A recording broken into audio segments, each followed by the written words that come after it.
Hey class, today I will be teaching you about regularity and distinguishability and why you should care about them.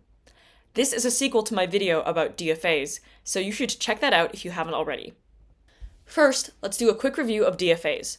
Recall that a DFA is a collection of states and transitions that consumes input character by character and transitions between states accordingly. It usually has some accepting state, also called final state, that indicates when an input is accepted by the DFA. The language of a DFA is the set of accepted inputs.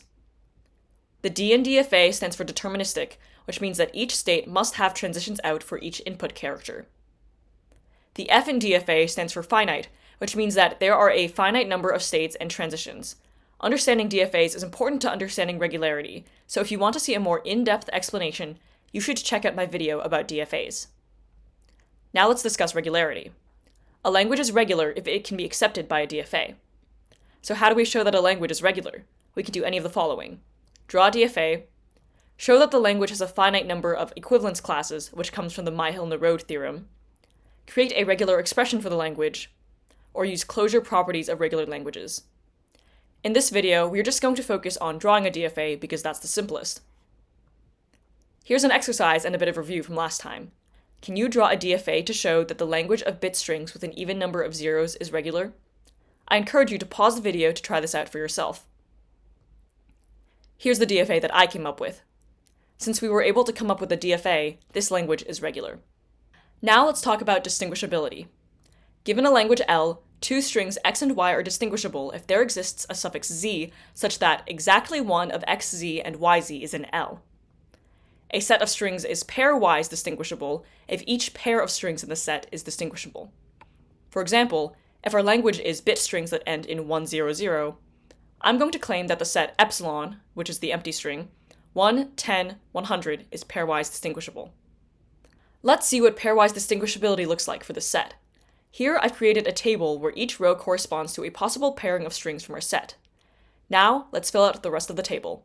For x equals empty string and y equals 1, appending 0, 0 yields me xz equals 0, 0 and yz equals 1, 0, 0.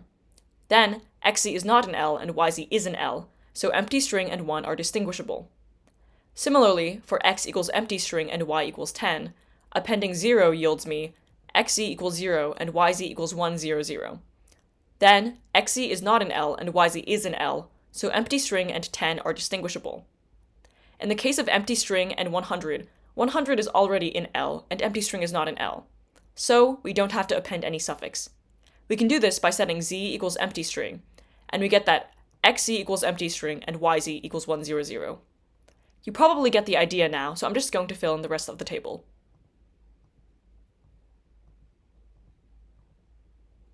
So, how does pairwise distinguishability relate to DFAs? Part of the Myhill-Nerode theorem states that if we can make a set of pairwise distinguishable strings S for language L, then a DFA that accepts L must have at least as many states as S has strings.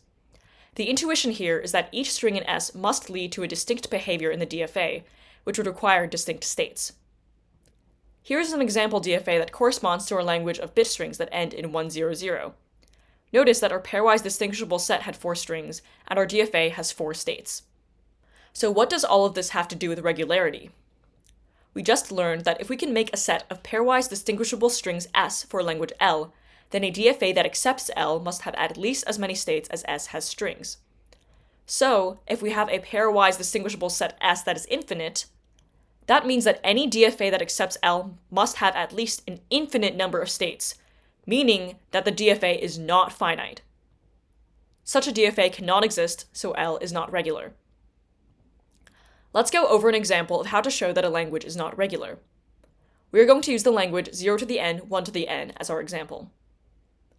First, we need to choose an S.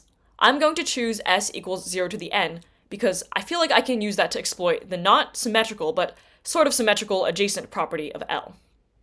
Then, I will let x equals 0 to the I and y equal 0 to the j such that I is not equal to j. Here what I've done is just select 2 arbitrary strings in S. Then I will let z equals 1 to the I, so xz equals 0 to the I, 1 to the I, and yz equals 0 to the j, 1 to the I. Then we can see that xz is in L, but yz is not in L. Since we chose x and y to be arbitrary strings in S, This applies to any pair of strings in S. Therefore, S is an infinite pairwise distinguishable set with respect to L, so L is not regular. Here is a general outline for proving that a language is not regular. First, come up with an infinite set S. Here, I find it helpful to think about properties of L as well as possible suffixes. Next, choose two arbitrary strings from S to be your X and Y. Remember, if we can show that two arbitrary strings are distinguishable, then we will have shown that the entire set is pairwise distinguishable. Next, find a suffix z such that one of xz and yz is in L, and the other is not. Lastly, conclude that S is an infinite pairwise distinguishable set with respect to L, so L is not regular. Now it's your turn. Can you show that the language of palindromic bit strings is not regular? I encourage you to pause the video to try this out for yourself. There are multiple ways to do this, but here's the solution I came up with. I encourage you to share your solutions in the comments. Now I'm going to go over some general guidelines for determining if a language is regular or not.